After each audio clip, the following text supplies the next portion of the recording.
republic for which it stands, one nation, under God, indivisible, with liberty and justice for all.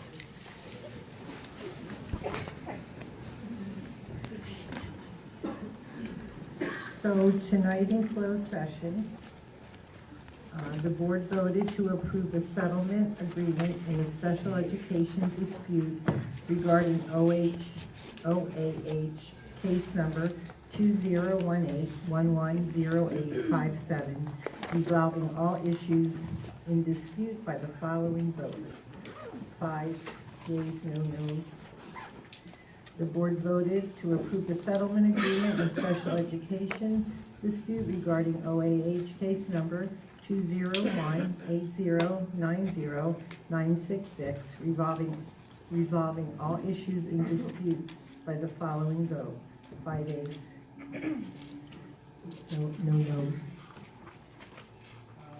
We removed from the agenda a closed session D, discussion about confidential supervisor management, non-represented school groups salary increases, and we removed F, amendment to superintendent contract. And we are removing 16C, the approval of hiring somebody to find a principal at Rancho Buena Vista. So, that said,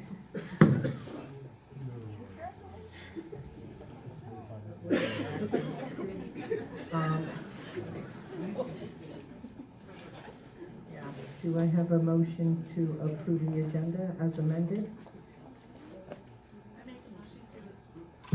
I make a motion to approve the agenda as amended. Second. So, proposed by Debbie Morton, seconded by Cipriano Vargas. Any conversation? All in favor? Student board members? Aye. Board members? Aye. Everybody voted aye. District announcement. Dr. Kimball? Good evening, Board President Smithfield, board members, student representatives, and community members. Many of you, thank you for coming out in the rain. Happy New Year. Our district has hit the ground running in 2019, and it is all about community outreach, involvement, and educational options. Tonight, Roosevelt Middle School is having their Artful Learning Showcase. This event is highlighting students, teachers, and school focus. VUSD is hosting our first all-schools showcase, not to be missed. The showcase will highlight the impactful and challenging educational programs for students. Some of the highlighted programs will include STEAM, music, dual immersion, independent study options, personal learning, and an international baccalaureate. And it will take place Thursday, January 24th at 5:30 p.m. at the Vista Innovation Center. Teachers, principals, and staff from every school will be in attendance to answer questions about VUSD's innovative learning environments. On-site registration, transfer, and magnet school application information will also be available. On another note, applications for the Citizens Bond Oversight Committee are also being accepted. It's called the CBOC. The CBOC provides oversight on the implementation of LL bond measure funds. Applications are due January 31st. As a reminder, the magnet school application window is now open and will close February 22nd at 4:30 p.m. Finally, LCAP community forums are underway. Our first forum was January 9th. Upcoming meeting dates and locations are February 6th at Rancho Buena Vista High School, February 20 at Rancho Minerva Middle School, and March 6th at Vista Innovation Center, and all meetings are from 5:30 p.m. to 7:30 p.m. Outreach for these meetings has been extensive. All of the events have been posted on the district's website, and all calls and emails to parents have gone out. In order to attract families from outside the district, we have been in contact with the media, and there have been articles regarding these events in the UT San Diego, Oceanside News, and the Vista Press. We will continue our communications and outreach to the community. I would like to thank all of our educators, families, and community members. I'm looking forward to a fantastic second half of the school year. Thank you. Okay, now we have a report from the Vista High School Challenge class. Come on up, you guys. You've been working really hard on this. And they've waited a long time for us. Thank you for waiting. Thanks for coming tonight.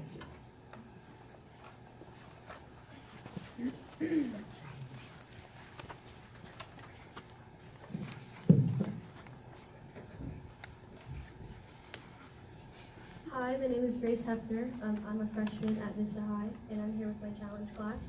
So I'm kind of here to tell you more about what we do in challenge class. Challenge class is where we learn about current events and we try to fix them.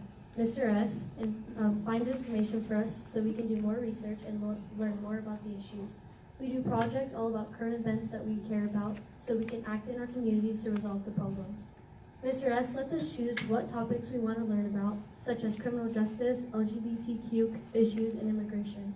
Then he helps us learn more about the issues. Starting the school year, we learned about the Universal Declaration of Human Rights, which calls our class to want to learn about the criminal justice system. From there, we learned more about what happens to people after getting arrested and all the different human rights violations that occur. This made us want to learn more about the prison system and concept known as mass incarceration. We learned that mass incarceration is where large amount of citizens in our country are sent to prison, and that this mostly affects the poor, people of color, and people with disabilities. From there, we wanted to learn how mass incarceration even starts. We found that many school discipline policies are harsh and punitive, which is similar to policies in our own criminal justice system. We learned about a concept called the school-to-prison pipeline, which is the idea that regular school discipline policies set students down a path that begins in school and ends in prison. After researching the issue, we decided that restorative justice was a solution to all these problems. Restorative justice is the idea that when people break a rule, the school should focus on helping them get better and righting the wrong, not just punishing them. As a class, we decided that our school district needed to change, so we took it upon ourselves to take these issues to the school board so we can address these problems and do our best to help change them. Okay, so I'm here to explain what human rights are. So every challenge class was learning about human rights, and we used a document called Universal Declaration of Human Rights, which is written by United Nations. And we discussed and learned upon this topic for the reason that many people's rights are disrespected often. Too many people are being mistreated, and the people who mistreat others have no idea of the rights that they have. The United Nations defines human rights as the rights people are assigned to at birth, in which they deserve and have respected. I think human rights are important because it gives people a basic outline on how to have human decency to someone else. People do not quite often take into consideration people's rights. In class, we researched the 30 human rights to see how they are not being met in our community. We found out how this affected school and work environments, and human rights are the rights people deserve to live a happy and healthy life. We had got to the issue of mass incarceration because Mr. S had given us a document from the Human Rights Watch containing about 20 issues that all violated certain human rights. Each student in our class had chosen 5 of those problems to learn more about, and one of the most popular ones was about the criminal justice system. These issues involved problems with prison, harsh criminal sentencing, and drug policies. So from there, we learned all about mass incarceration. We had discovered that there are laws that directly affect the increased amount of citizens in the country being incarcerated. One of them was arrest quotas. Arrest quotas were a minimum amount of arrests a police officer has to make in a certain time period, which pressures them to make more arrests. Mandatory minimum sentencing also affects mass incarceration of many individuals by creating a standard set of time one has to spend in prison based on their offense.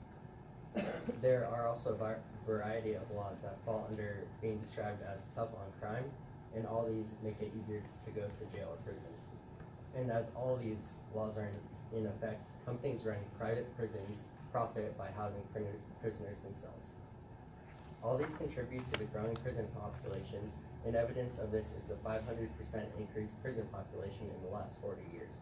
Mass incarceration, which is essentially just large amounts of citizens of a country being incarcerated in jail or prison, is an issue because in prison, many human rights are violated. Inside of prisons, many issues occur, including violence, low budget for medical care, segregation, and the abusive power of certain prisoners. While we cannot directly affect these issues now, we can try to create level-minded, contributing members of society before they become felons, and we can do this inside of school.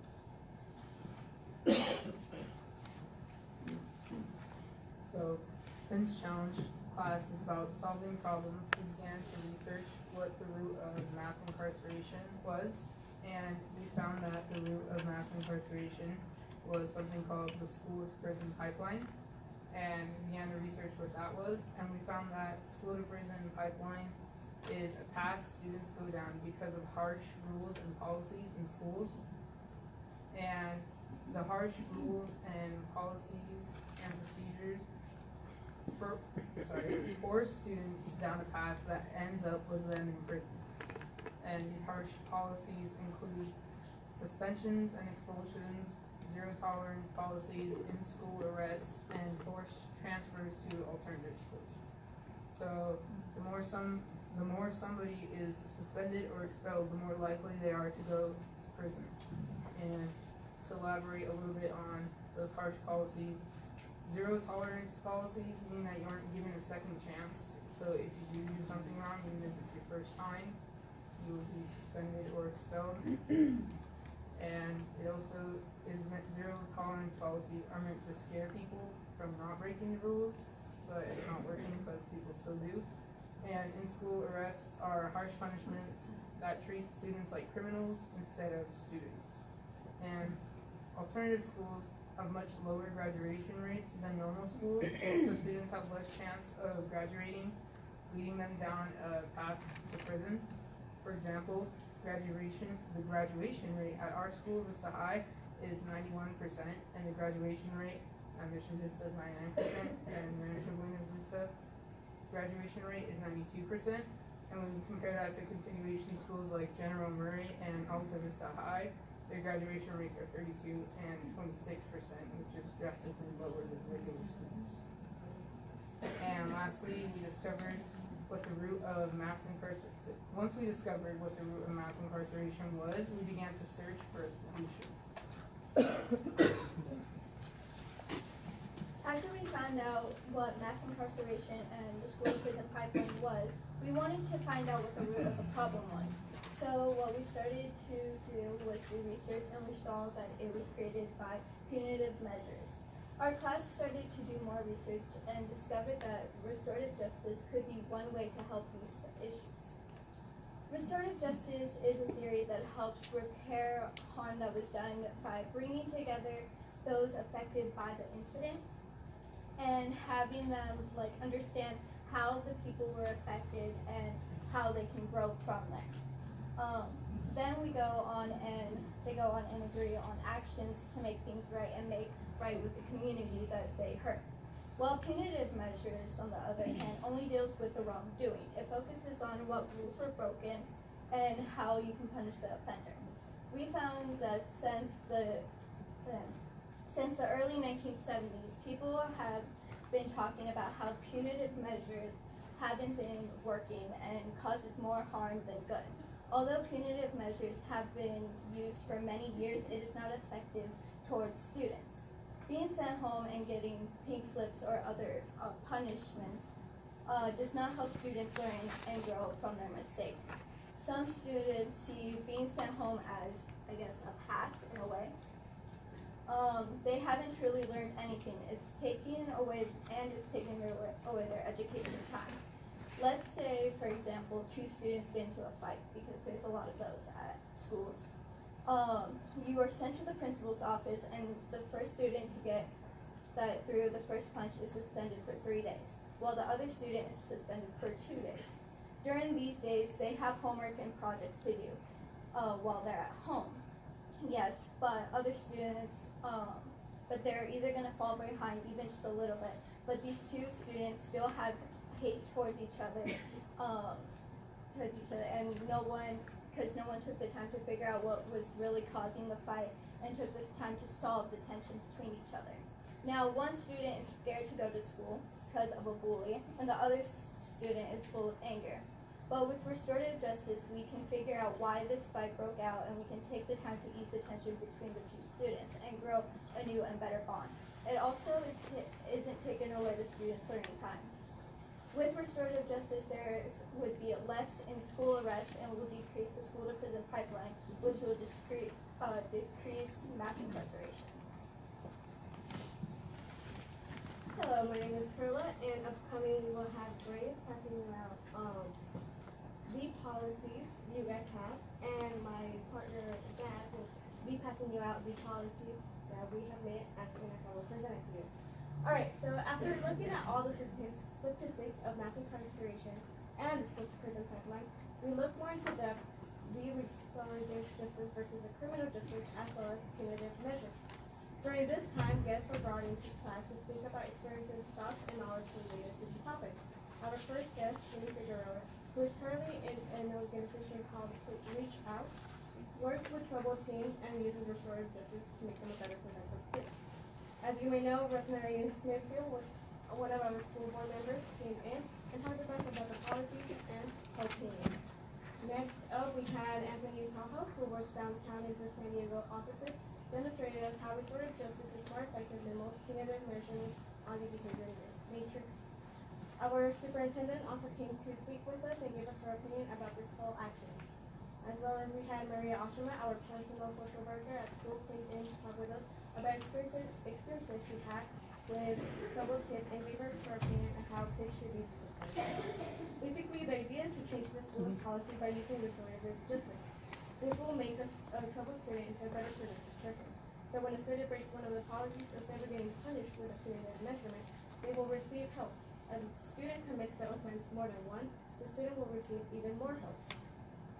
Each area of help is focused on a restorative justice program, a counseling program, and a community program. This allows the offender to reflect upon their action and also allows the possibility to improve the relationship with the victim and the offender. Therefore, there is no more conflict in the future. Lastly, they will get to do a small community service to the community related to the action they did. This small community service is to repair the damage due to the fact that not only the victim was the one affected, but also the community. I'm sure that many of you know and believe that the punitive measurements are not the best way to reach out to students. Students these days should be disciplined, but in a way that we don't push them away from school. In a way where there is some compassion and comprehension shown to them. This will want students not to drop out school and not feel left out. Like I said, they don't exist. Bringing the restorative justice into this step will have a positive effect not only to the school to prison pipeline, but now to the rehab pipeline in teenagers. A great idea we also had was to have in-school suspensions.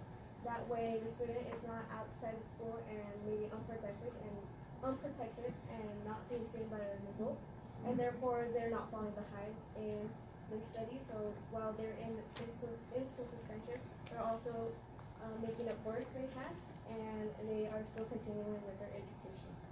Thank you, that's all. Any questions? Thank you very much. I do. You guys did an awesome job.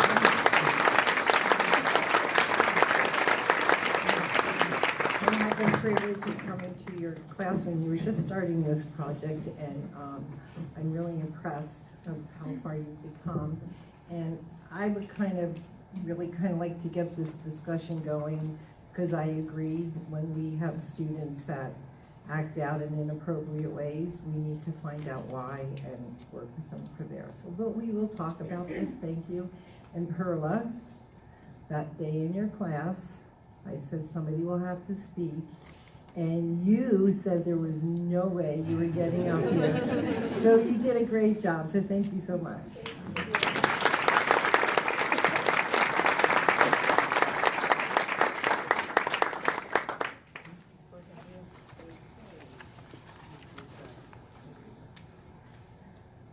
We have a student board report right now from, let me get this right, Rebecca Tony from Rancho Buena Vista. Are you ready?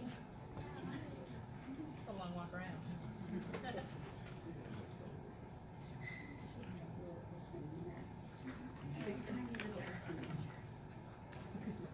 Alrighty, hello everyone, thank you for being here. So RBB had a successful end to the semester and is starting out the second semester strong. Before we went on break, RBB had its first senior lunch, which was an event open to only RBB seniors, which screened the movie Elf and had Italian food and sugar cookies available to attendees. There was also spike ball and life-size foosball, and it was pretty fun. I was there. This past Friday, ASB put together a blackout at the boys and girls basketball game against Carlsbad High School. The boys team won, but unfortunately our girls lost. Academic team season actually begins tonight with the scrimmage against Carlsbad, and I am wishing my teammates the best tonight.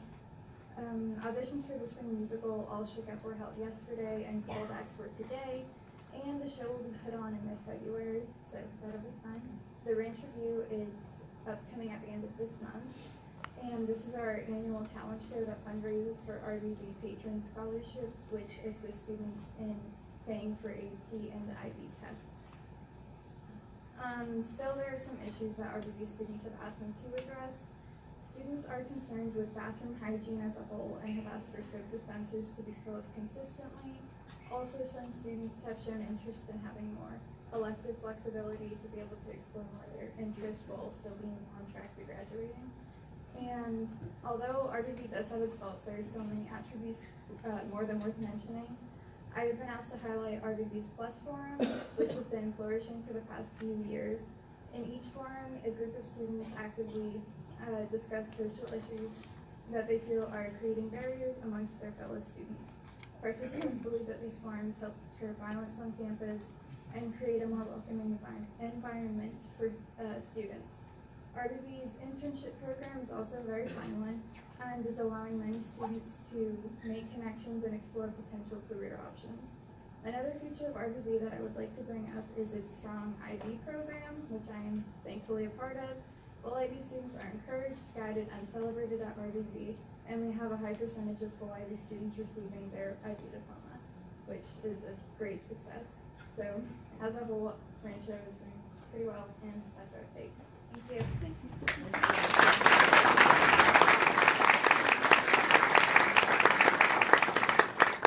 Okay, now we have the superintendent's recognition. Mr. Barks, Sarah Benner, please come up here.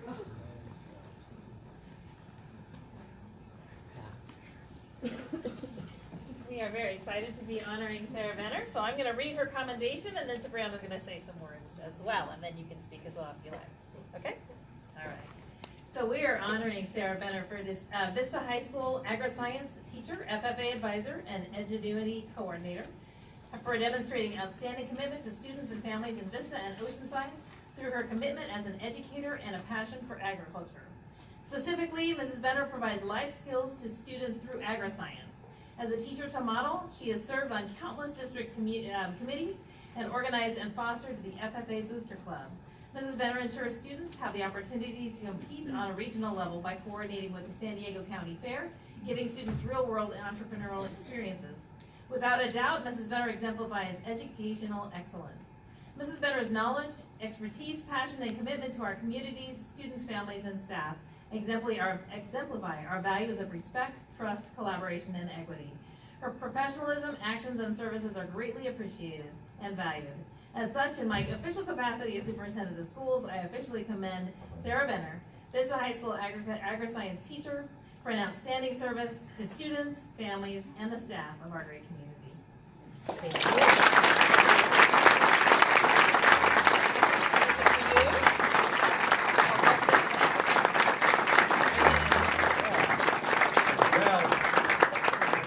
Not every day you get to say thank you to one of my former teachers.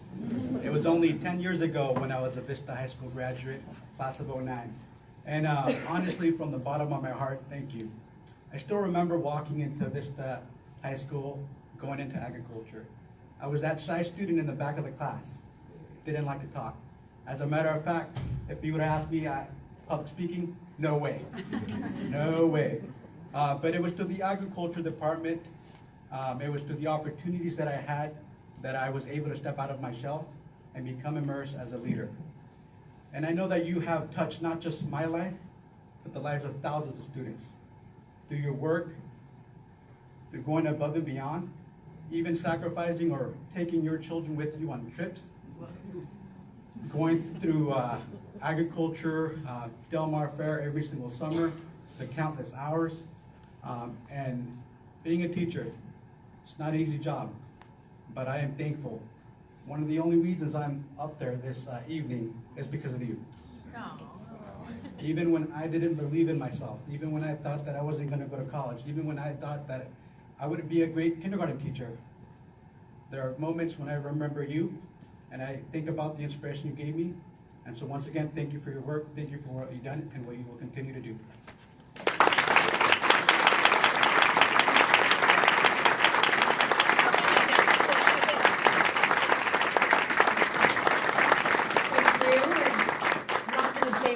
But I do also remember that first time I saw you in my class, I actually started the school year late, being out on maternity leave for one of those fellows over there. And I asked Cipriano what one of his biggest life goals was. And he said he wanted to be a Supreme Court justice. And I said, well, we can start making a plan to get you there. And public speaking was part of that plan. And he did end up doing that and stepping bravely into the leadership role and taking advantage of every opportunity that was presented to him. And it gives me great pleasure to see the success of him and other students that I have had over the years. And I hope I can continue making an impact on those kids, because I really do have a passion for our students. So thank you. Introduce your family? Sounds like somebody's here. I've got a couple of them here. Yes, I've got my middle son, Canyon Benner, and my youngest, Dakota, both of whom are attending VITA and will be coming to Vista High School eventually. Awesome. Well, we're going to go shake hands. So if you hang that up.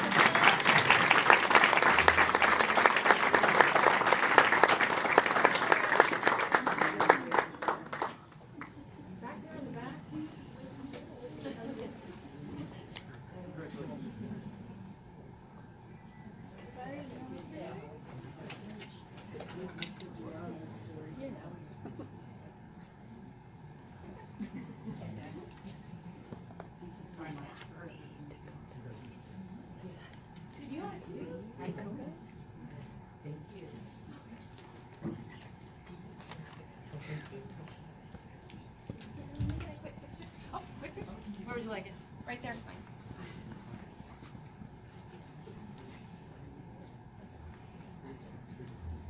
Here. There you go. Ready? 1, 2, 3. Perfect. Thank you. Thank you.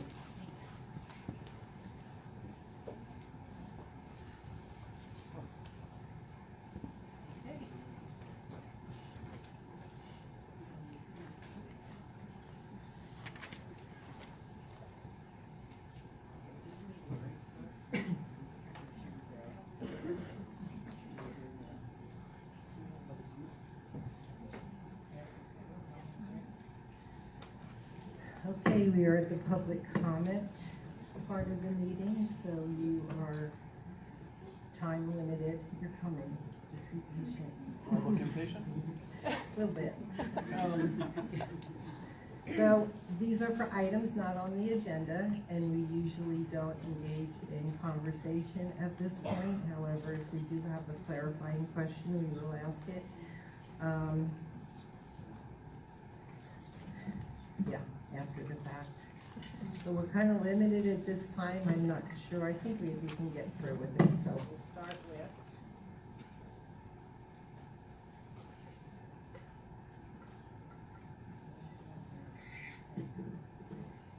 Gabriel Martinez.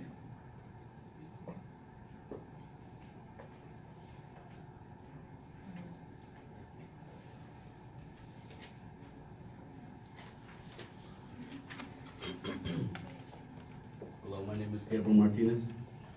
I'm here to talk about what Alta Vista High School did for me. What I was, that's what I was, right? I used to be a drug addict, not a productive member of society. I used to, violate laws and whatnot, but Alta gave me a lot of support. You know, and that's something that a lot of kids out here that come from single parent households with low incomes struggle with. And it's very hard to find support. You know, it's very hard to find support. Alta gave me support, all right? They gave me support and they made me find interdependence. I don't know if that's something that you guys can relate with me, but interdependence has a lot to do with being successful in this world, and Alta gave it to me, okay?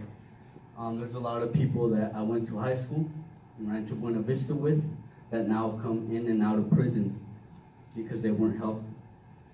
They weren't helped.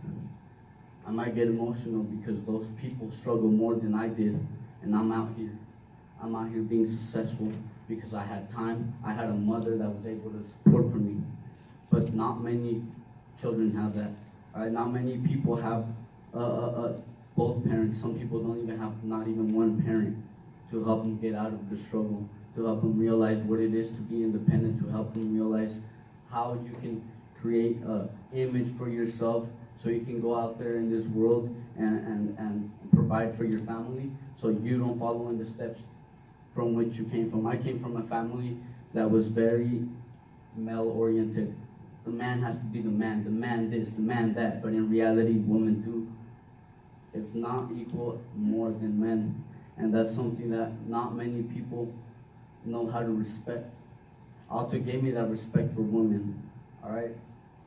And I have a lot of things to say from my bottom of my heart. Like you said, from the bottom of my heart, I have a lot of things and ideas that I have to say.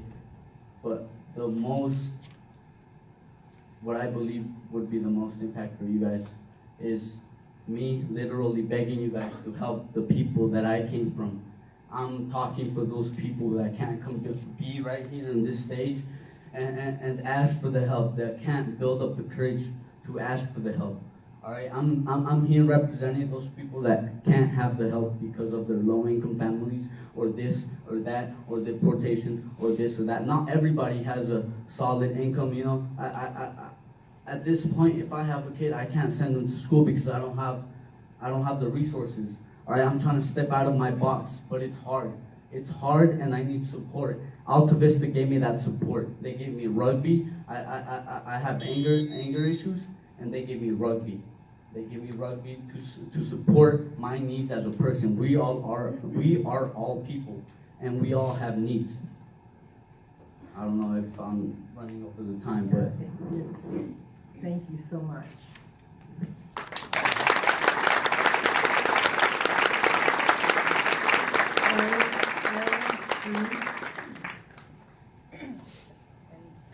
After Aaron will be Maria Aguilar. Hello everybody, how are you guys doing? My name's Erwin, and I came here, took time out of my day to come and try to explain to you guys how I feel over this decision. Okay, so Alta Vista has helped me out so much. I was considered not being able to graduate. They had told me already that you have no chance of graduating, nothing whatsoever, so I had lost hope. Other than that, I was having trouble in school. At work, I had a daughter at a young age, and thanks to Alta Vista, I had somebody to take care of my daughter. Aside from that, I was working late nights, so I'd get to school, and I'd fall asleep at batch. Any other regular school or any other teacher would tell you, you know what, go to the office. I would have been suspended or detention or whatever. But it's because of teachers in Alta Vista, they supported me. They encouraged me. You know what, it's okay you have to work. I understand you're tired. Take some time after school, you can come back, do your work, and it's fine. They're the ones that supported me and motivated me to graduate. I was a super senior, and I know that doesn't count. You guys don't get credit for super seniors, but I guarantee you guys, there is more kids like me that have graduated and don't show up because they're super seniors. But thanks to Alta Vista, I graduated. I can tell you guys that I'm an Alta Vista graduate because of them. Thank you guys. I hope you guys.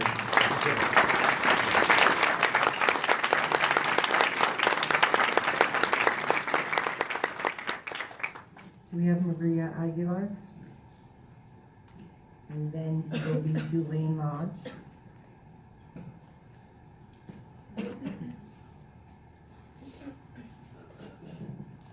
Dios le bendiga, mesa directiva y superintendente Kimbo. Good evening. Good evening, members of the board and Superintendent Kimball. Me llamo María Aguilar, soy mamá de una joven de la escuela de Alta Vista. My name is Maria Aguilar, and I am a mother of a young girl that attends Alta Vista. Venimos uniéndonos, ¿verdad?, en una sola voz, en una sola mente con la escuela de Alta Vista. Hemos escuchado que la escuela se va a cerrar. We're here uniting our voice and our minds with Alta Vista. We've heard that the school is going to be closed. El distrito no nos ha dado un aviso, solamente escuchamos los rumores de los estudiantes. Y para mí es una tristeza que vayan a cerrar esta escuela, porque a mi hija le dijeron que no se iba a graduar, pero pues ahora, gracias a Dios y gracias a los maestros que la han apoyado, se va a poder graduar. So we haven't received any official notification. We've just heard rumors that the school is going to be closed, and that makes me really sad. Alta Vista has done a lot for my daughter. She was told she was not going to graduate, and thanks to God and the teachers who have supported her, she will. Y ahora hay muchos estudiantes que necesitan ese apoyo también. Y yo me uno con ellos porque sé que mi hija pronto va a salir de ahí, pero los demás también necesitan apoyo. And there's many students like her who need the support, so I joined them. My daughter will graduate, but there's many that are still going to be there, so I want to join them and support them. Yo creo en los jóvenes que están estudiando ahí, no solamente porque los veo cómo se esfuerzan, aún madres solteras que llevan a sus hijos y están yendo a escuela, veo que está lloviendo, hace mucho calor y ellos van con sus hijos a la escuela, se esfuerzan para seguir, ahora sí que alcanzando sus metas. So I see a lot of students that go there, and even young mothers, young single mothers who go to school, rain or shine, take their kids to school, and they're achieving their goals, they're fighting for their goals. Creemos ahora sí que en esta mesa directiva y en el distrito escolar, que vean humanamente, sientan y vean por los beneficios de estos jóvenes, para que sigan estudiando, que les sigan dando ese apoyo en esta escuela. So we want to ask the board to see this thing humanely, to see all these kids that are going to school, that need the school, and to support the students that are going to Alta Vista. She can have more time because she was being translated, so if you need it. Sí, y yo la verdad he pensado, tengo más hijos y quiero traerlos a esta escuela, más que nada por lo que los maestros están haciendo por ellos y lo comprensivos y el tiempo que les han dado a ellos. And I have more children, and I want to take them to that school because the teachers are very understanding, are very supportive, and they really help the students. Y porque han creído nuestros hijos y los demás que se van a poder graduar, y lo creemos que se van a seguir graduando más, y eso es lo que ponemos en sus manos en ustedes, que ustedes pueden hacer algo por la escuela. And because they have believed in our children, the ones who are going to graduate, the one that will come after them, and so we're going to put it in your hands so they can graduate, so we're going to put it in your hands to make this decision about Alta Vista. Pues eso es todo, gracias y gracias por su tiempo. And that would be it, and thank you so much for your time. Thank you. Yeah.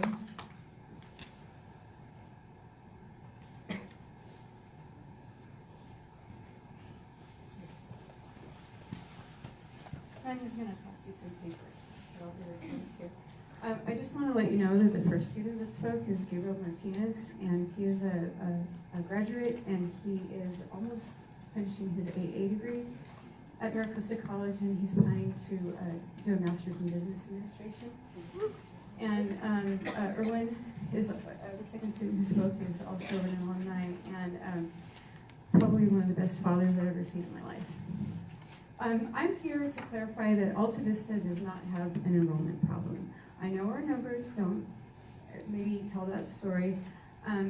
What is going on here, I would argue, is that the comprehensive high schools have a transfer problem to Alta and Murray. And I would also add that the district has a problem with students not graduating. The dropout rate statistics, we all know, do not reflect reality. There are lots of ways to clean up dropout rates. You know, with transfers to other schools, particularly the charter schools where they go and drop out there. Also, I thank the students for their research on the school to prison pipeline, and a lot of what they said was right, spot on. I would clarify that our graduation rate reflects only the students who graduate on time. We cannot graduate students on time if they are not transferred to us or not transferred to us on time. They need their needs addressed in a timely way. What I want to tell you is that Alta is working. Not only is Alta working, Alta is a model of excellence for the rest of the district. Please come see our school. Our school is one of the best in this district. I am extremely proud of the people that I work with. We know that we meet the needs, social and emotional, of the students, and not only that, we have some dynamite teachers doing some amazing things with academics at our school site. I have not seen enough of the district leadership on our campus. I don't think people know what we do. You should have a copy of some data that I collected. This was something I did really quick this morning. I put together a little survey for my students and captured some data that should tell you the story of what is breaking down and why the students are not getting to us. If you look at and I'm sorry for the funky formatting, and I printed it out today. My students have already formed a task force. They are doing an analysis of the data, which you should be receiving soon. But the questions are this: why did you enroll at Alta? If you look at the data, the majority of students have self-referred to our campus. They were not, okay, you have to promise me that you will read every word in this, please. Especially the words of the students, please. I have a quick question.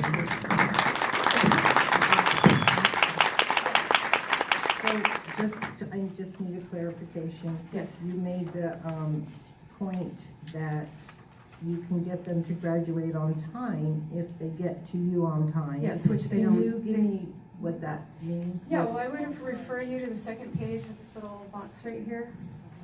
I'm sorry, it got cut off when I tried to print it. This question is, how many credits were you behind when you were transferred to Alta? 33.3% of the students say they were more than 100 credits deficient. Wow. 35.4% said they were 60 to 100 credits deficient. 18.8% worked 40 to 60% credits, credits deficient. That is unacceptable. So if we were to be able to get to them in time, yes. What is that? Okay, there are 20 credits deficient, we need to get them over there so they can get caught up. We need What's clear guidelines district-wide that are followed consistently, and that is not happening right now. Are you aware that transfer to continuation high school without parent permission is the same as an expulsion? I've never heard that before. Well, that's Ed code. I mean, that's a true statement. So parents have to agree that you have to be transferred. I actually don't believe it. If it's from one school within the district to another school within the district, it's a continuation high school. There's a difference. Well, I would like to see proof of that. Do you have any other questions for me? Thank you so much. Okay, thank you.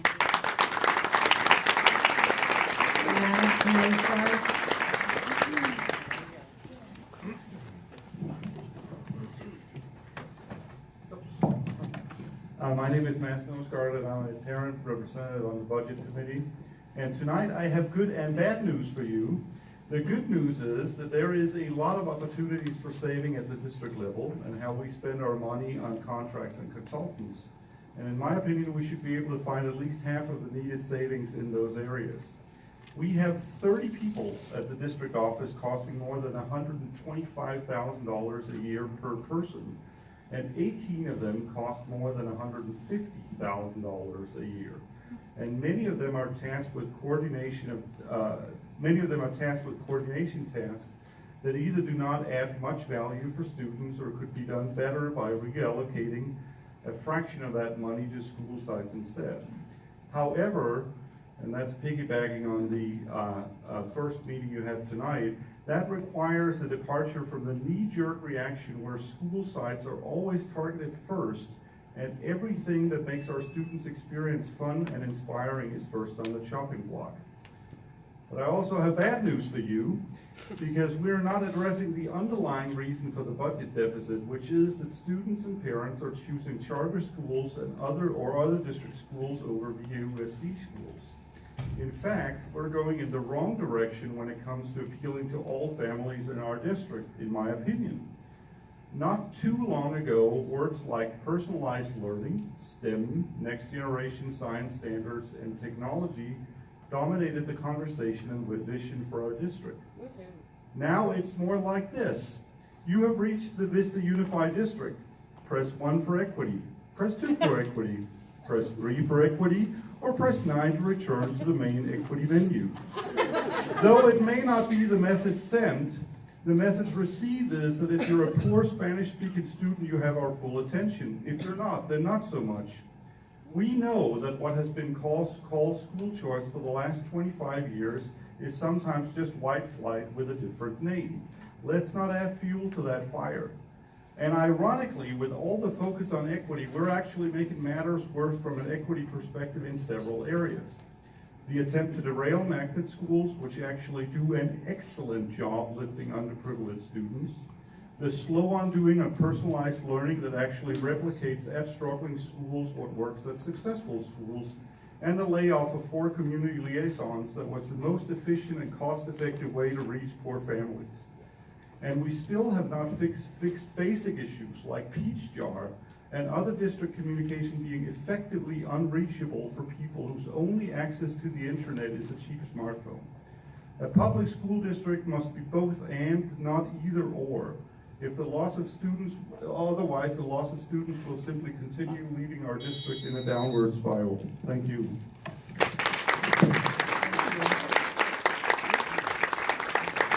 Jennifer Meyer.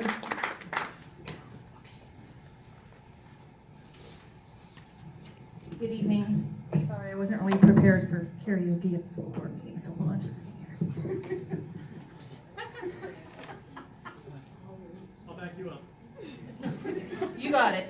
Okay, so I'm here tonight. I'm a 7-year VUSD parent, very proud district parent. And I'm here trying to provide the best I can in these 3 minutes, a quick update of our Magnet Forum group.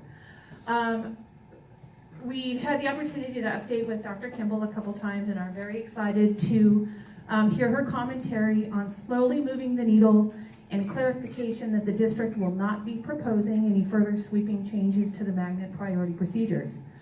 The lack of communication and insight into the initial proposal by the district created an atmosphere of distrust.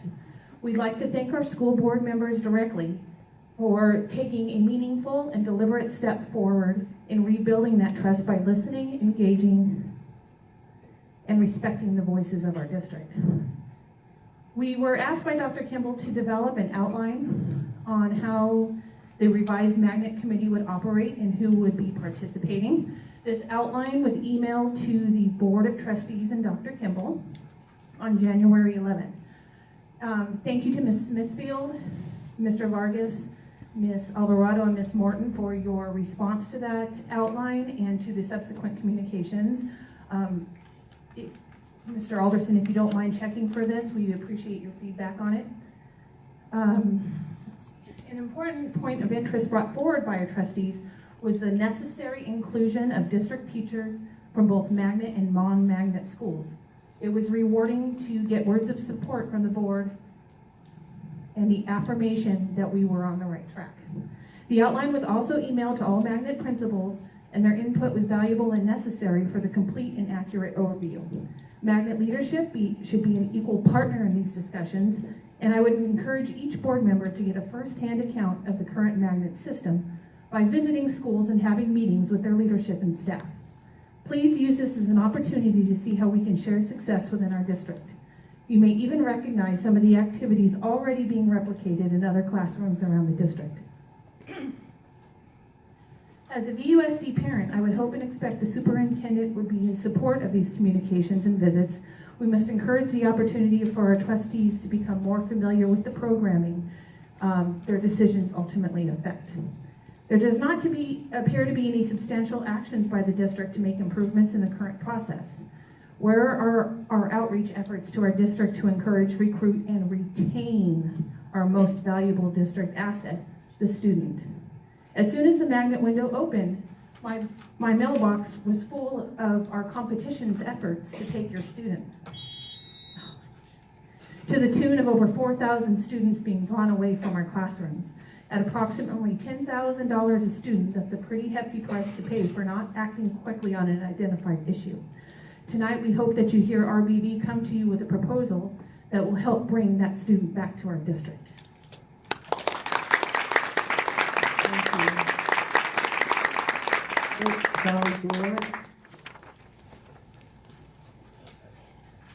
Hello, thank you. In addition to the email sent out to the board earlier this week by a district teacher and parent, we are urging the board to request an independent third-party audit of the Vista Unified School District financial records, along with an investigation into the Office of Assistant Superintendent Business Services. We are at a critical juncture in the district with the impending budget cuts. The district's choices over the past several months show a dismantling rather than an effort to attract and retain. While the board is ultimately responsible for the long-term health of the district superintendent and CFO's office are directly responsible for the financial management of the district. They are entrusted to ensure challenges are identified and headwinds are accounted for before it becomes a crisis. A $12.5 million deficit increasing to $14 million and further to $20 million is a crisis. This will directly affect the student experience, further reducing our ability to retain, while further increasing our financial deficiencies. There are many areas of concern that should not exist within a financially solvent district. The Office of the Superintendent has repeatedly indicated she relies on reports, calculations, and models generated by the CFO. If she does not have knowledge into how those models are generated or how the formulas are calculated, having zero oversight into the most important business function in the district is reckless. The inability to recognize the state trend of declining enrollment and planning appropriately for the reduction. Further to that, the gross miscalculation of the loss of students from 200 to 600. Has a corrected forecast formula been established with updated assumptions? Continued deficit spending post-Padishka, 6.7 million, 13.6, 2.5, without ever having communicated a fiscal plan to address the increased deficit. Adjusting assistant superintendent contracts after Devin left to add back the Me Too clause in addition to the ongoing 2% raise, and applying assistant superintendent raises retroactively to a previous school year that had already been closed. Translating to a 60% raise for the admin employee group plus another current ask for an additional increase during a time the district is experiencing closures, budget freezes, and we know for specific reasons teachers are not buying pencils.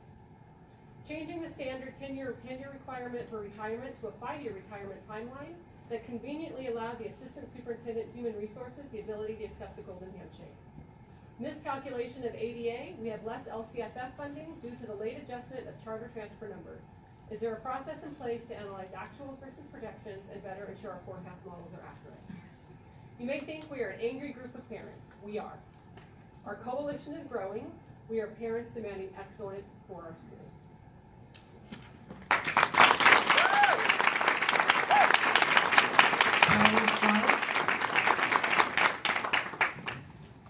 Hello, good evening. So to further the request of an audit, the CFO's office has long been regarded as the most influential and powerful office in the district. There have been few, if any, checks and balances for a position that has been occupied by the same person for 10+ years. With the recent attention on Sweetwater Union and the cost of their fiscal mismanagement to their district, One questions the existence of the same situation within our district. The very reasons Sweetwater gave for their own budget deficits are the reasons provided by our district as well: declining enrollment and increases to STIRS and PERS. Additional areas of concerns are: basic calculations for certificated staff increases were done incorrectly at least 2 times, with a third party developing the final calculation. Is a formulatic calculation not, if it cannot be done correctly, then what other mistakes have been happening? The reduction of programs and supports, such as new duties and liaisons, without clear measurements of effectiveness outlined or communication to the parents and impacted stakeholders. Questions on the use of CNS funds to cover noon duty hours beyond the single noon duty identified for lunch coverage. The current Budget Oversight Committee is moderated by Eric Hall and Associates, a firm Dr. Kimball has worked with for more than 13 years. Did we go through an appropriate RFP process with board approval on this? The inability to reproduce or speak to the methodology of basic calculations, such as magnet versus non-magnet funding, data provided to parents as backup for the calculations, leads to very different numbers than reported. The inability to explain the funding of how the XQ grant works, when asked by a member of the board at a previous board meeting, explanations were not provided. The quote-unquote tax, really, on PTA contributions, threatening to keep unspent PTA funds when provided via fiduciary agreement, insisting a full-time person is needed to be hired to manage funds if a fiduciary agreements are continued to be used. I mean, really? Continued actions out of step with LCAP and the blueprint, showing an overall lack of strategic planning and inability to adequately measure success. We feel that there is enough evidence of continued miscalculations, an unusual level of central control, and not enough checks and balances within the system to warrant this request. With the additional funding coming from the XQ grant and the soon LL bond, it is even more imperative to have proper fiscal management and reporting controls in place. We hope that the board will ensure the appropriate level of due diligence in considering this request. Thank you for listening. Thank you.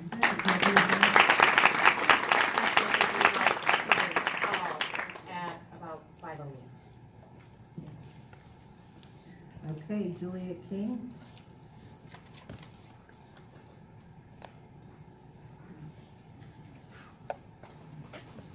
I'm going to try to do this without crying. Hello, my name is Julie Royer King, and I am currently the counselor at Vista High School. I don't like reading things, but I don't want to cry either. I'm a Vista kid, born and raised here, and you have me 100%. I've worked for Vista Unified in some way, shape, or form since I graduated from Vista High School in 1983. I just told the whole room my age. My mother, Nancy Royer, worked for transportation her entire career and was a VUSD Golden Apple recipient. My brother, Ron Royer, worked in maintenance and operations his entire career and also a VUSD Golden Apple recipient. I'm very proud of my family history here and commitment to kids, family, staff, community, Vista Unified, and the city of Vista. My heart aches that Alta will be closed for kids in need, but I will work as hard as I can to make sure that whatever comes next will be the very best it can be.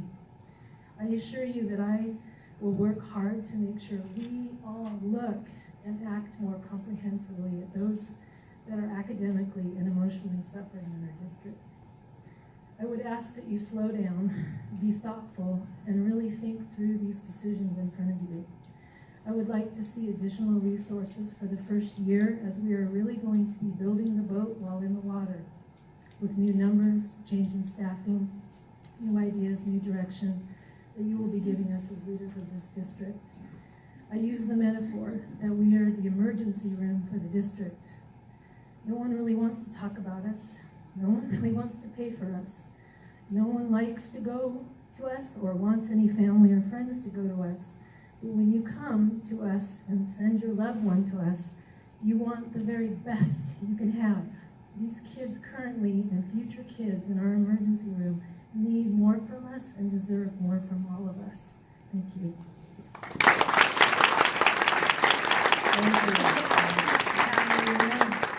Virginia.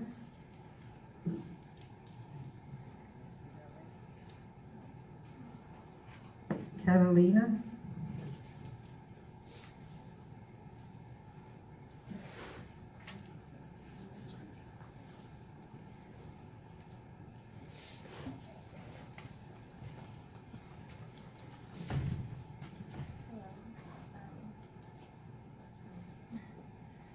I'm here to talk about Alta Vista closing as well, and to share with you a little bit about my personal story with Alta. I am a proud Alta Vista High School graduate of 2011. I've been a volunteer at Alta Vista on and off since 2016. Before coming to Alta Vista High School, I was a student at Vista High. I struggled so much with juggling my home life and school. As a young teen mother of two, it was hard for me to remain in a traditional high school. I felt that I couldn't concentrate and was not getting the help I needed at Vista. I was also dealing with a lot of problems at home that included parenting, domestic violence, and homelessness. I soon thought about dropping out. I was sent over to Alta Vista. At first, it felt like a punishment. I quickly realized how this was truly a blessing. Alta has changed my life and allowed me to get the support and resources I needed. I had smaller classes and teachers who cared about me. My 2 children were at the daycare and I thought that I had a community that supported me. Although I was still struggling with a lot of issues, I was able to continue my education. Once I walked through the gate at Alta, all my stress and problems seemed to disappear. The teen parent program took great care of my daughters while I was going to school. The teachers at Alta really made a huge difference in my life. The teachers supported me and even found community resources I could use to overcome the obstacles I was facing, such as depression and my unstable housing situation. When I had to leave town due to domestic violence issues, I was able to take my homework with me and still get support from teachers while I figured out what to do. They even offered to help me apply to low-income housing and help me with food if I needed it. Many of the teen mothers recommended I go see Ms. Lodge, an English teacher, to get a list of how to apply for low-income housing and how to get emergency services. She was and still is a huge part of the Alta Vista family that I believe many students have graduated due to her diligence and constant motivation. Through hard work and determination, as well as support and care of teachers and staff members, I was able to graduate from Alta Vista High School a year early. I was also able to do an internship with Vista Community Clinic due to an outreach program that was coordinated by Mr. Gottman. Through this program, I was able to sign up for college and have a job. Mr. Gottman also creates after-school programs that help students stay motivated and involved in school. Neither Ms. Lodge nor Mr. Gottman will have a job at Murray according to current plans, and that just doesn't seem right. They both have been at Alta for 20 years or more, and as you can see, have been 2 of the most influential teachers, not just for me, but for countless of other students. Throughout my college career, I have been given many opportunities to intern and give back to Alta through their partnership with Cal State San Marcos. I witnessed how much impact this school has made on current students. The students really flourish. Can I just finish a little bit more? The students really flourish, and those who are shy become social, and those who are labeled as delinquent or troubled calm down and graduate. If it wasn't for Alta, I wouldn't be where I am today. I currently just graduated from Cal State San Marcos, and thank you. And I will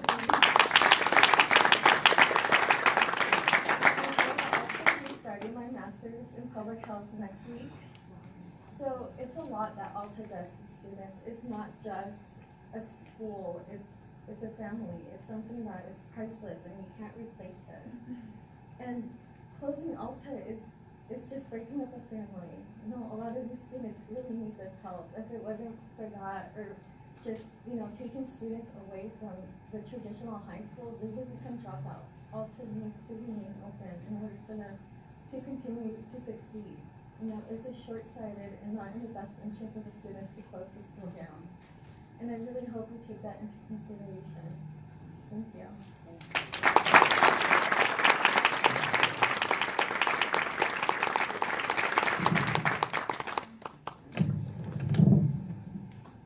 Making an executive decision. Heather B. Thank you, Scott. My pleasure. You're always paying attention. My teacher is Ms. Lodge for me, that's time this week. I entered Alta Vista after the school year started. I only had about 45 credits when I entered. I was 3 years behind because of my own circumstances. and now I only have 77.5 credits left to graduate. We need the school. I think there's a problem with like your decision to shut down the school, and part of that is that I didn't see, from the time that I entered the school until now, until I heard that the school is going to be shut down, I didn't see not one board member or anybody go to the school and actually see how we're operating and how it's benefiting the students there. I have a lot of anxiety issues. There were days where I just couldn't get out of bed. I couldn't make it to school. I just couldn't bring myself to it. And now I want to go to school. I have a team. They do everything that they can to make sure that I will succeed and that everyone else at that school will succeed. They treat us like humans, and like our circumstances aren't an issue to them. Whereas at other schools, like Pacific U, which is where I came from, I was there for over a year and I had only completed about 44 credits because I just wouldn't go because I didn't have to. And here, they actually make you want to go. I was part of the rugby program. I unfortunately wasn't able to stay in it because of, again, circumstances, but I want to be there. I want to carry out my education there. While I wasn't enrolled in school, I got my welding certificate, so even if I didn't graduate high school, I would still have something for myself, yet I still want to be there, and I still want to make something of myself and have my diploma, I'm sorry.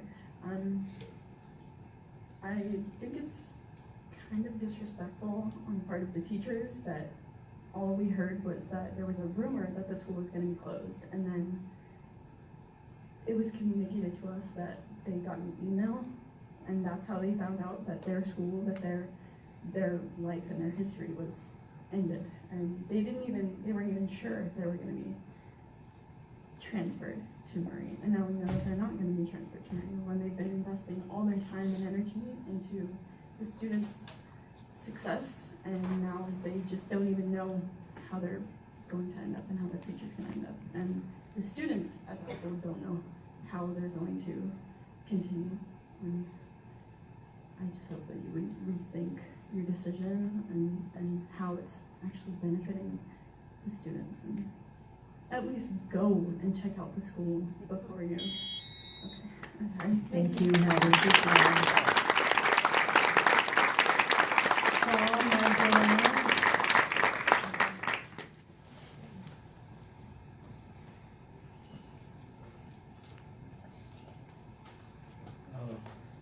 My name is Solomon Leno. I went to Alta High School and I graduated from there.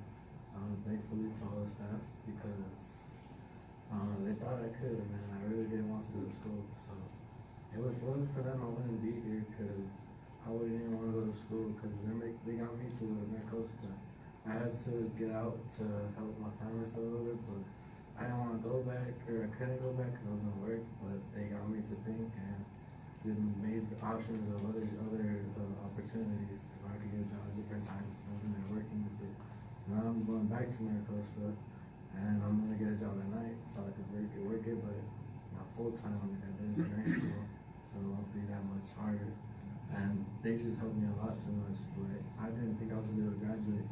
I went to Alta missing 140 credits my junior year, or 25. I had a lot. I just couldn't go because they said I wasn't 16. But I was ahead a year, so I was just stuck in the grade. So it just didn't help me out. And a lot of people are like that too, so it wasn't fair. And they got me to think that I could do it.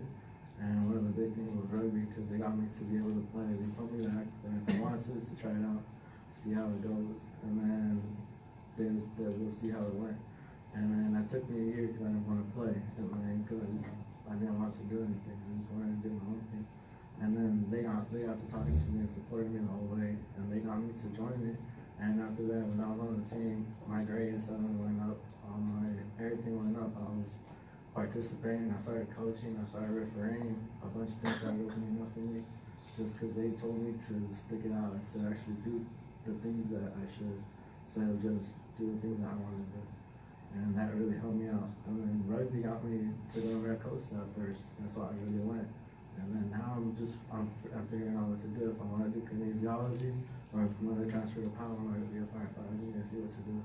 But they're helping me out. And then Miss Lodge and Mr. Yaman, well, I hope they get a job somewhere, at least I'm married, because if not, that's a shame. She helped me out so much with my English.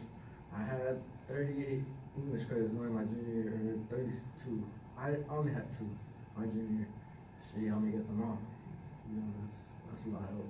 And Coach Goblin, he helped me get, I didn't have that many PE, I did get a PE. But he helped me out of PE, and that gave me some electives with the rugby, so that was a good outcome. And then everything else just fell through. The history classes there was just helpful, everything's helpful, science classes. And well, it's not even the classes, it's just the staff. And then if you take apart a good staff, if you take apart a team, what happens? You have some good people, but it's not going to be the same team. You can't win with the same team with different people. It doesn't work. So, thank you. Have a good day.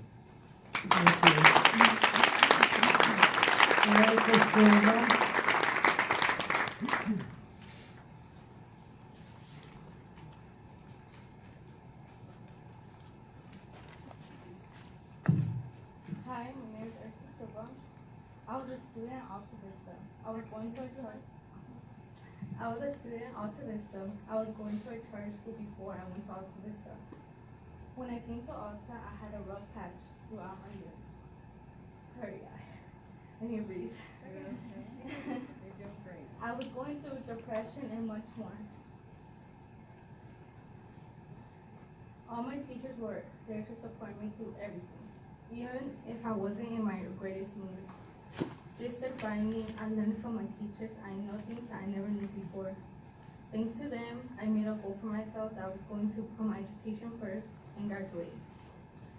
That's what I did. With all my teachers' help, I graduated on time. And I thank every teacher at Alta Vista. If it wasn't for Alta, I would have probably not graduated by this. And I know for a fact that Alta is helping students out like they helped me. Alta was the best school I've lived in. Thank you.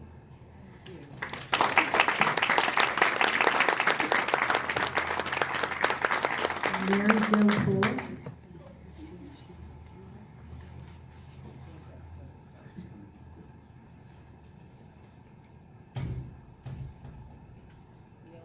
We only have 5 more left, so we'll get this over instead of making people wait around till the end.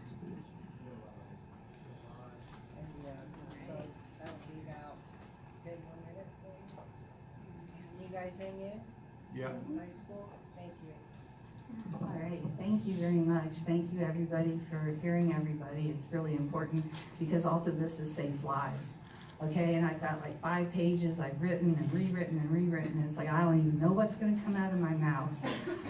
So here we go. So I'm a community member here in Vista. My daughter went to Vista Unified School District.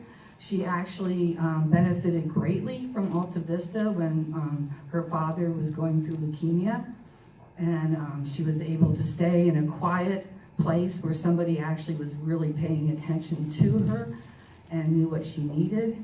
And that's one of the things that I found at Alta Vista.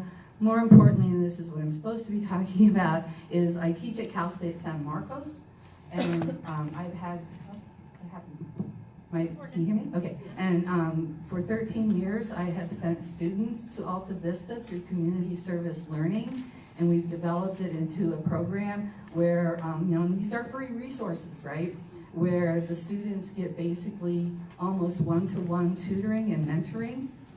And that's not just for my class, which is a 20-hour commitment, but it also transforms into an internship, which is 100 hours. So we literally have college students with these students for almost a full year, developing relationships. And that's not just a benefit for the Alta Vista students, it's a benefit for my students who become teachers, who become lawyers, who become police officers. I teach criminology and sociology, so those issues, right? And this is a place where they can learn. Also, a lot of my students are my Cal State students are from Vista. And I have to say, I can't tell you how many journals open up like, I was so nervous going there, because of the stigma that is put on Alta Vista. And because, and believe me, I'm a proponent for restorative justice, But Alta Vista isn't just about, oh, there was a little fight, right? And we have to, calm this down. As you heard from Gabriel, as you heard from Catalina, as you heard from the other students, these are long-term, chronic, deep problems that just a simple restorative justice program can't literally do justice to, right? What these kids get at Alta Vista, our staff, as Catalina said, and she's been one of my students, I met her at Alta Vista, right? As Catalina said, it's a family. These teachers call, the first year that I was there, I remember a student who left, and the teachers all called and called and called and said, come back, come back, come back, and he did it, and he ended up dead, okay? But these teachers care, and these kids need it. And I get dinged all the time, well, why don't you send me to Abbott? And Abbott's great, but as Gabriel said, the kids at Alta Vista, they're the ones that don't get the resources, and they need mega resources and attention. So anyways, thank you. Thank you.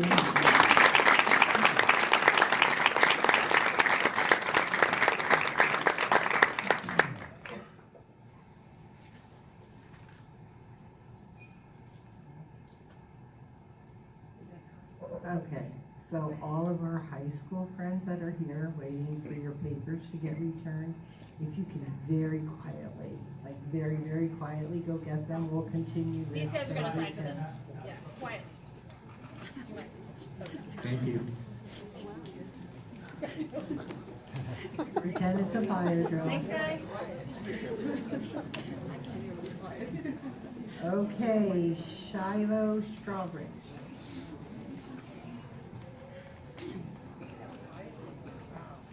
Really good.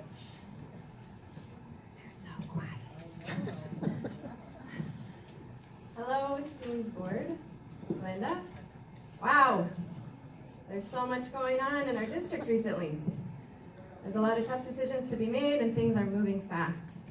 And we're so grateful to have the board to help us navigate all of this and to guide our district to help all our students, including those who don't have parents who are able to advocate for them. We should all stand up for all our students, which is why I'm here. Sorry. I'm here tonight to talk about Alta Vista High School. I feel a kinship with Alta Vista because it's another example, like the Magnets, of the breadth and diversity of experience students can have in our district. With small class sizes, award-winning staff, a super tight rugby team, on-site childcare, direct mentorship from college students, and visiting professionals who connect with students meaningfully about career paths, Alta Vista offers a critical service to a special group of students. Those who have experienced a serious obstacle to their learning, have become credit deficient, and otherwise would not graduate. The district sees closing Alta Vista as a necessity due to under-enrollment, but it does not have to be this way. Instead of closing the school without analysis, let's look at why it's under-enrolled. In this case, the district is losing more than 150 high school students a year who disappear or are pushed out of our comprehensive high schools, including my neighbor. I'll talk later about him. We're failing these kids, and Alta Vista could help them, help keep them in the district and help them graduate. There are also around 250 juniors and seniors at our comprehensive high schools who are so credit deficient their futures are uncertain. They must enroll in online courses, summer school, and scramble to catch up, and many don't. There's an additional 60 students at our comprehensive high schools who are more than a whole year behind. How did we fail them that long? That all adds up to, like 400 students, and that's just juniors and seniors. So look at this. We've got 65% of the students at Alta Vista have heard negative comments about Alta Vista, and we're discouraged from going. We need to foster a collaborative relationship between our comprehensive and continuation schools and follow a protocol to support student transfer, to keep them in school and in the district.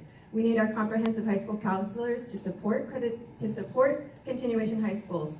They should be seen as a resource, not a threat.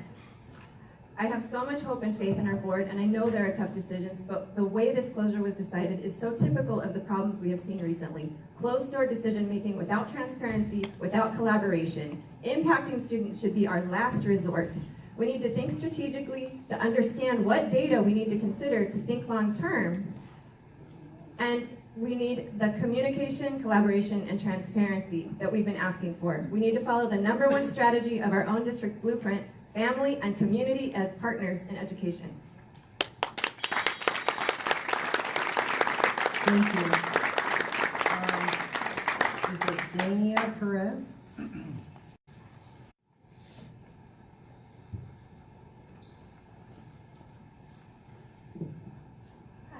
Hi, my name is Dania Perez. I'm a junior at Alta Vista High School. Sorry, I'm pretty nervous. I'm really shy. So I'm a single parent. I'm a mom, a teen mom. 'Cause before I went to Alta, around September 2017, I had a family passed away, so I was really depressed. Didn't want to go to school. I didn't have no support. And then around November, I took a pregnancy test and I found out I was pregnant. So I was devastated. I didn't know if I should drop out or, keep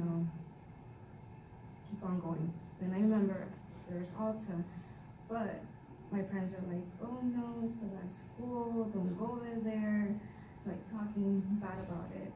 So I was just thinking about it. Should I drop out or go to Alta? So I'm like, I might give Alta a chance. So I went in January. I was a sophomore at that time. I entered Alta. I had only 30 credits.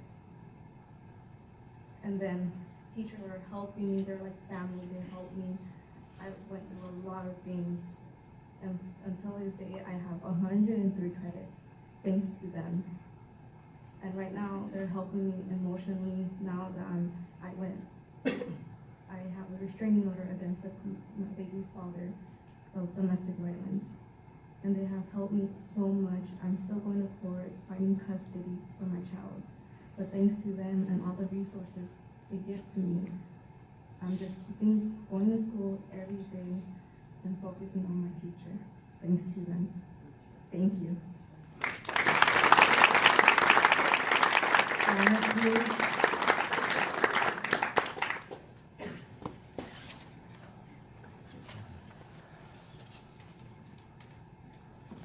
Hi, good night.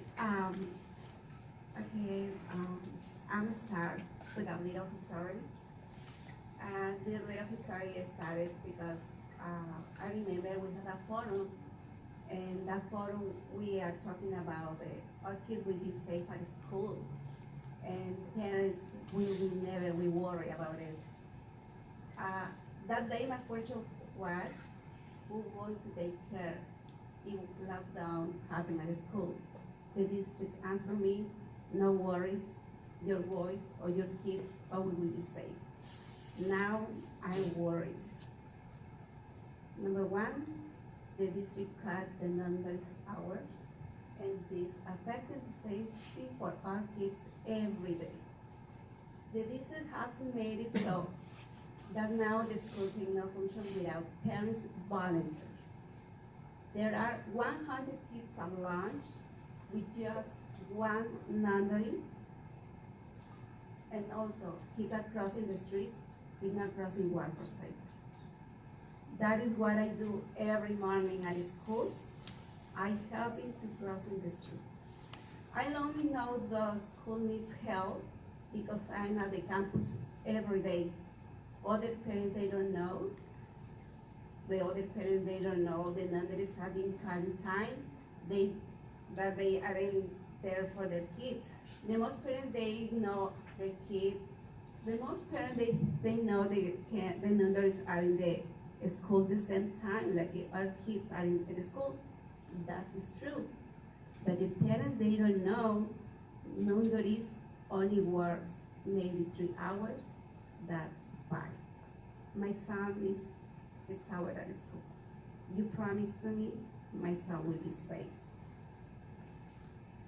And also, I think communicate with parents to let them know, and we need ask them for their help.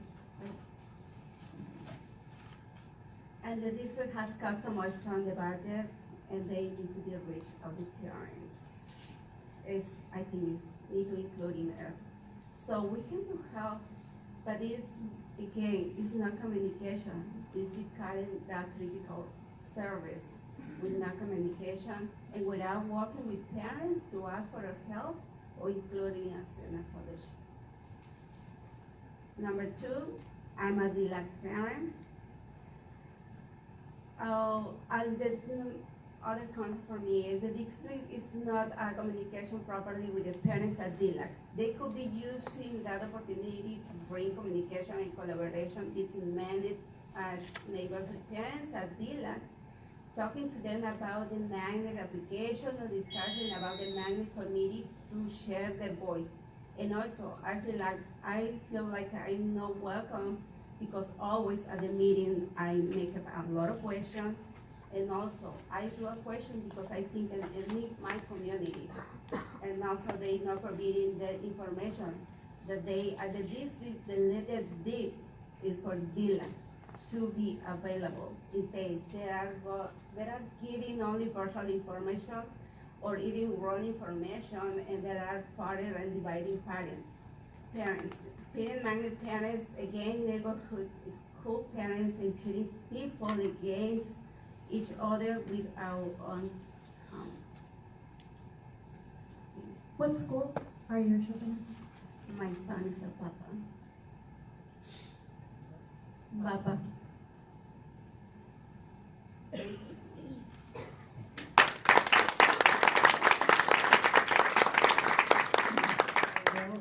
Aurelia, I can't try this last name.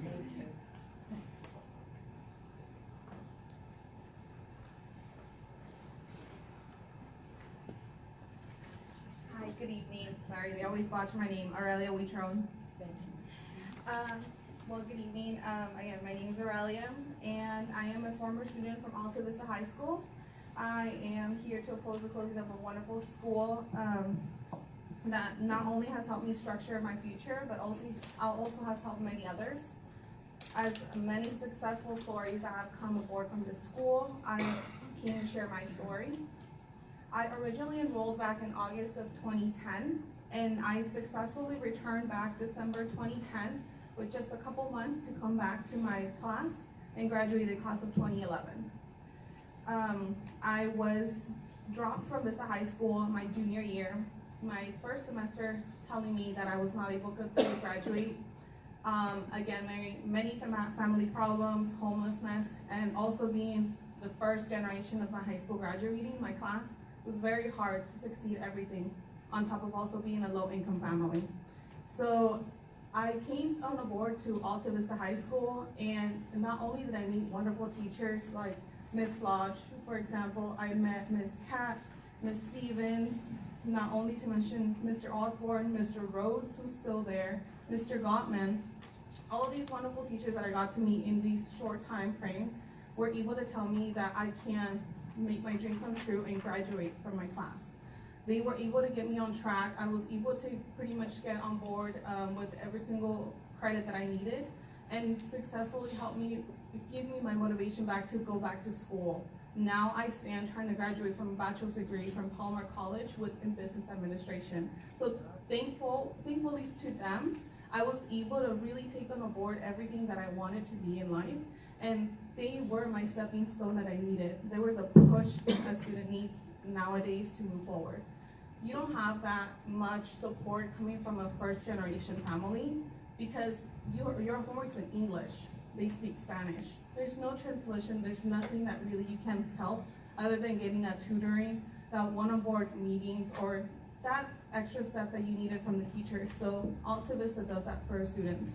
And I've seen many students in Alta Vista that I still keep in touch with that are successful, just as Catalina, she was in my class as well. So I came here to oppose and to pretty much have you guys reconsider and really rethink that closing a wonderful school is going to close many doors on those students as well.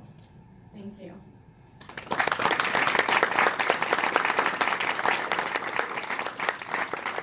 Last but not least, Mary Jean Benton. I like that, last but not least. Okay, I'll make it quick. Good evening. As a parent and member of our community, I come before to voice my concerns over our current budget crisis. This is a crisis when our schools are placed on spending freeze. My daughter's school runs out of hand towels, and I'm told that the school has been directed they cannot purchase during flu season. These are the most basic elements, and yet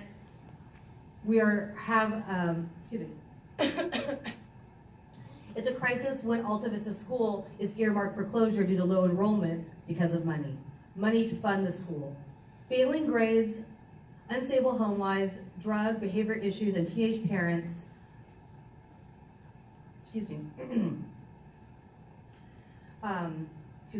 are who Alta Vista services. What happens when these students don't have the support offered to these students at Alta Vista? Will you merge them with General Murray and move these kids, into classrooms of 23 plus students and create an environment in which has already failed them? These schools are designed to provide customized support to these kids in order for them to reach the success they need, not to mention the teenage parents. What will happen? General Murray is not equipped to support these students. So instead, you are asking these students to either choose parenthood over school. And we all know what's gonna happen. They're gonna choose parenthood, and they are not gonna graduate, causing another gap in our students and a decrease in your enrollment, which means a loss of money. It all circumvents. So instead, I ask you, how do we get to a place where our district is reporting a $14 million deficit? Although apparently at 4 o'clock, it's now $20 million. A loss of 400 students in under budgeted enrollment, does that cause it? Less funding from the state, that causes a $20 million deficit? I ask you, how does the director of finance, a person who has held this position for over 10 years, not able to budget more prudently for the potential shortfall of state funding? Where are our prudent reserves? This is Finance 101. 20 million, 20 billion, you can put as many digits in front of a decimal. It's all dollars and cents. Where is the oversight of the financials? Who is overseeing these budget calculations? I ask you, board and superintendent, to look at our current budget crisis and ask, why are we in the position looking first to our school sites to take the hit instead of asking the hard questions? Is this $20 million deficit due to miscalculations by the district's finance department? Is it caused by mismanagement of funds at the school site? I look to you to find these answers instead of asking everyone, including our children and our schools, to bail out what I consider to be a very poor, that's saying it kindly, management of funds. Thank you. Thank you.